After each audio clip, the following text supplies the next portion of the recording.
Shalom Aleichem, meu irmão e minha irmã, como vão vocês? Hoje nosso tema é a Páscoa e nós vamos falar hoje sobre a farra dos coelhinhos e ovos coloridos. Esse é um tema que vamos tratar hoje. Fique comigo!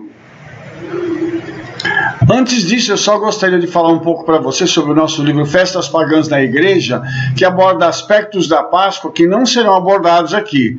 Portanto, se você quiser saber mais, adquira a nossa obra, tá? E no final desse vídeo nós vamos estar passando os dados para você entrar em contato conosco, ok? Vamos lá então. O coelhinho da Páscoa. De onde veio o coelhinho da Páscoa? Essa tradição do coelhinho foi trazida para a América por imigrantes alemães entre o final do século XVII e o final do século XVIII. No sul do Brasil, nas regiões bilíngues, o coelhinho da Páscoa também é conhecido como Osterhaus, no dialeto rio-grandenser Hundrich, e Osterhasen no alemão padrão. Então, a gente vai perceber uma coisa muito interessante. De onde veio o coelho? Da tradição alemã. Agora, isso mais recente, né? Porque nós vamos descobrir uma outra coisa daqui a pouco. Mas isso mais recentemente nos mostra o seguinte, que o coelho veio então de lá da Europa, tá? E ele vai ser introduzido na cultura brasileira e automaticamente isso vai entrar na cultura cristã, tá? Vamos descobrir um pouco mais sobre isso? No Antigo Egito, esse coelho simbolizava o nascimento de uma nova vida. E alguns povos da antiguidade consideravam o coelho como o símbolo da lua. Portanto, é possível que ele tenha se tornado um símbolo pascal devido ao fato de a lua determinar a data da Páscoa. Tá? Então, a gente vai perceber aqui mais uma outra coisa. Quando nós regredimos mais no tempo, há uma conexão com o Egito, e nós sabemos que o Egito é pródigo, né, em produzir problemas espirituais, conexões espirituais negativas, né, para amaldiçoar a vida das pessoas. E agora, eles depois associam o coelho com a lua, e como a lua ela determina a época da Páscoa, então associou-se o coelho com a Páscoa. O certo é que os coelhos são notáveis pela sua capacidade de reprodução, né? Você vê aquela coelhada que nasce, né? E eles geram grandes ninhadas, e a Páscoa marca a ressurreição, uma vida nova, tanto entre os judeus quanto entre os cristãos.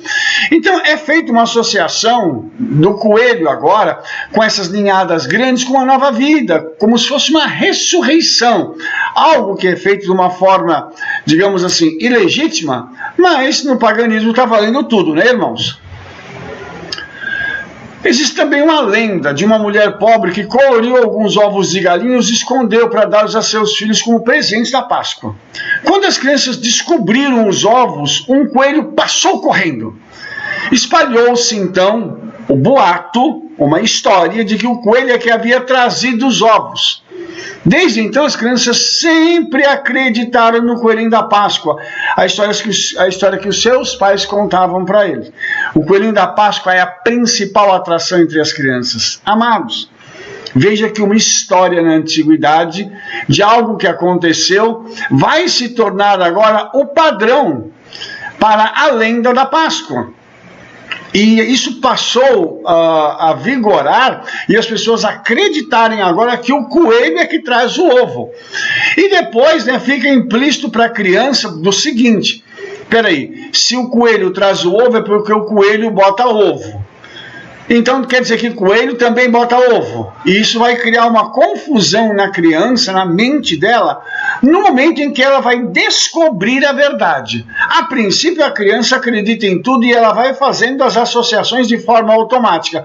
Ainda que nós não façamos tal associação, a criança faz, porque a criança ela tem uma capacidade mental muito grande de armazenamento. Então ela vai armazenando as informações e vai fazendo as conexões de forma muito rápida. E às vezes até de forma inusitada. E nós depois temos que lidar com a situação, porque quando nos fazem essas perguntas, haja sabedoria para poder responder sobre isso, né? O ovo também ele é um símbolo bastante antigo, né? Vamos falar do ovo de Páscoa, agora anterior ao cristianismo, que representa a fertilidade e o renascimento da vida.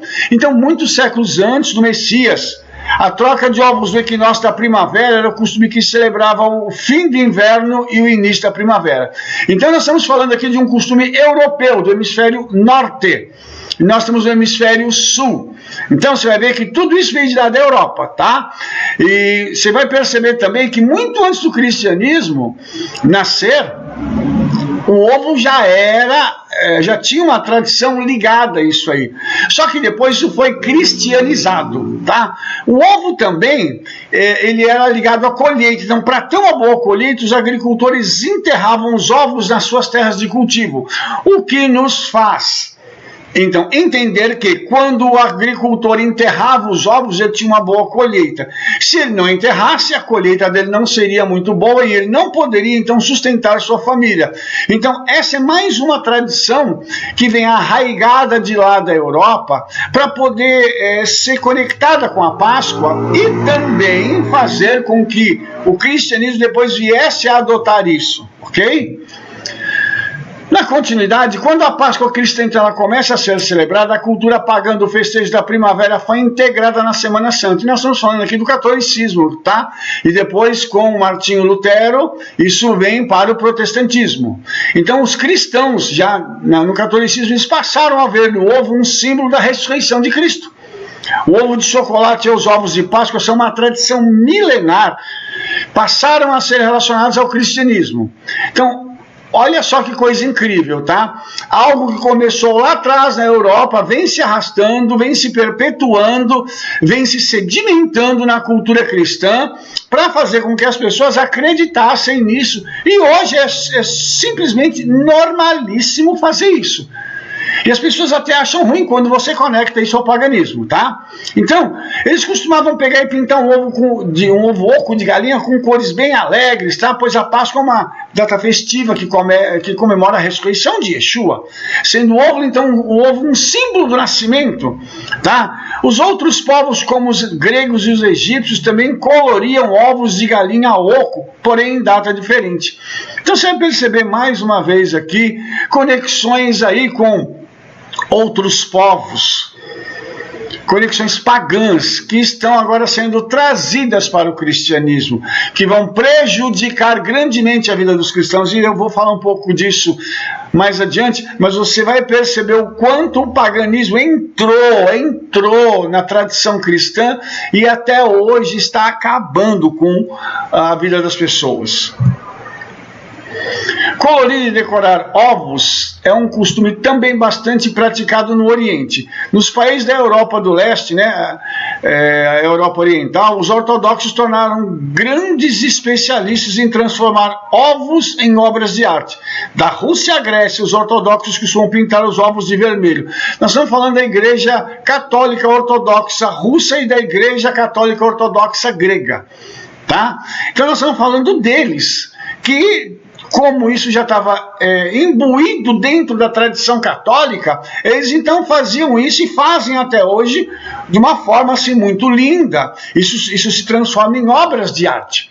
Porém, isso é paganismo. O que isso tem a ver com Yeshua, com a ressurreição, com a morte do Messias? Nada. No Brasil, já a questão mudou um pouco e virou para o chocolate. Então a tradição é tão forte que a Quinta-feira Santa aqui é conhecida por Quinta-feira da Páscoa, o dia de comer os ovos de Páscoa. Então você vai perceber que quando isso chega aqui no Brasil, a tradição vai mudando um pouquinho, mesmo sendo pagã, ela tem uma outra roupagem e passa a ser associada também ao chocolate, porque todo mundo gosta de chocolate, não é verdade, irmãos? Agora, de onde vieram os ovos de chocolate? Dos patissiers franceses que recheavam ovos de galinha depois de esvaziados de clara e gema com chocolate e os pintavam por fora. Mais uma herança da Europa. Mais uma coisa que vem do paganismo europeu para a América do Sul, especialmente ao Brasil. Então os pais lá na França costumavam esconder esses ovos dos jardins para que as crianças os encontrassem na época de Páscoa. Então você vê que isso aqui é um costume já ligado ao judaísmo. Por quê? Na Páscoa, em Pessah, né, quando a matzah ela é partida, uma parte da matriz é escondida, ela se chama aficomã.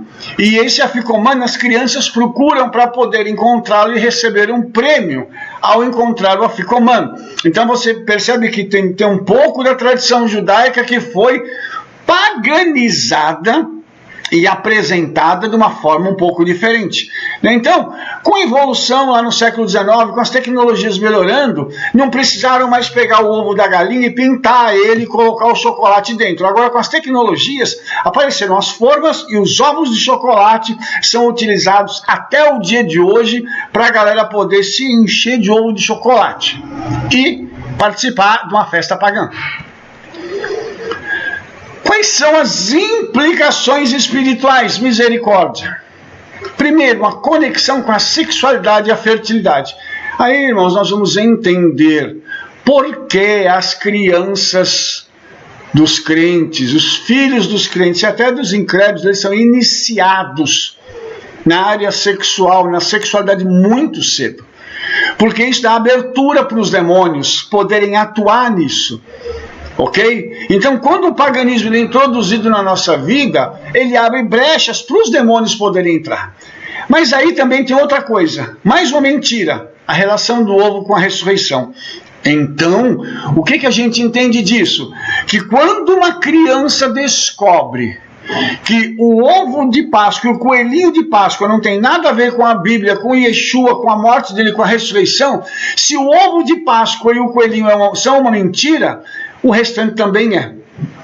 Isso arranca a fé do coração das nossas crianças. E o diabo consegue fazer isso, irmãos, de uma forma muito... assim, ele é muito peculiar para fazer isso, ele é muito hábil para fazer isso.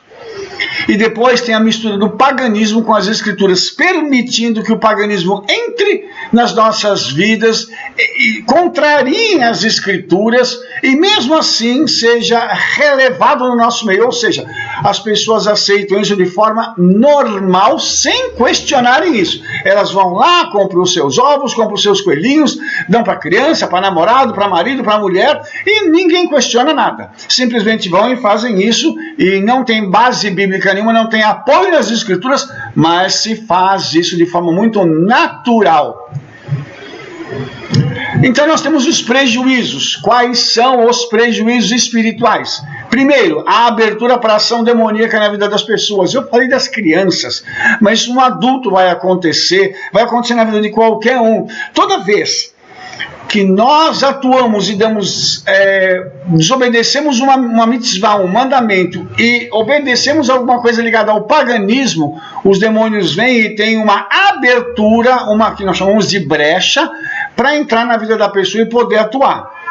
Uma outra coisa que acontece é que a mentira ela é fortalecida, ou seja, a palavra do Eterno, que é a verdade, ela fica num segundo, num terceiro plano, e a mentira do coelho, do ovo de chocolate, da ressurreição, aquelas conexões todas que são feitas, acabam sendo fortalecidas. Então isso traz, consequentemente, um esfriamento espiritual, porque quando as pessoas vão descobrindo isso, espiritualmente, pela ação dos demônios, elas vão esfriando, e isso vai fazendo com que as suas vidas percam aquela conexão, aquele amor pela palavra do Eterno, aquele amor pela casa do Senhor. Ah, vamos para a congregação, vamos para a sinagoga, vamos para a igreja. Ah, não, hoje não, eu não estou a fim de ir, porque eu tenho uma outra coisa para fazer. Ah, não vai dar, porque aquele irmão é assim, porque o pastor fala isso, porque o culto demora muito. Então, vão começar a ver ações demoníacas que vão prejudicar a vida das pessoas. Tudo isso porque lá atrás deu-se abertura, deu-se consentimento para que esses demônios pudessem então atuar na vida das pessoas, perpetuando assim este prejuízo espiritual. Para terminarmos então, aqui nós temos o nosso WhatsApp, né, o endereço, o valor do livro, e se você precisar e quiser adquirir o livro, entre em contato conosco para que você possa adquiri-lo e que nós possamos entender a verdade da palavra de Deus e fugir desse paganismo maldito que tem trazido tanto prejuízo para a vida da igreja, e da noiva de Yeshua. Baruch Hashem, que o Todo-Poderoso vos abençoe em nome de Yeshua. Nós vamos nos ver no nosso próximo vídeo. Se você gostou, dê um like, favorite aí, clica no sininho para você receber as nossas recomendações cada vez que um vídeo é postado, e vá lá e fale para todo mundo do trabalho que nós fazemos. Espalhe essa notícia em nome de Yeshua. Que o Todo-Poderoso te abençoe e te vejo muito em breve.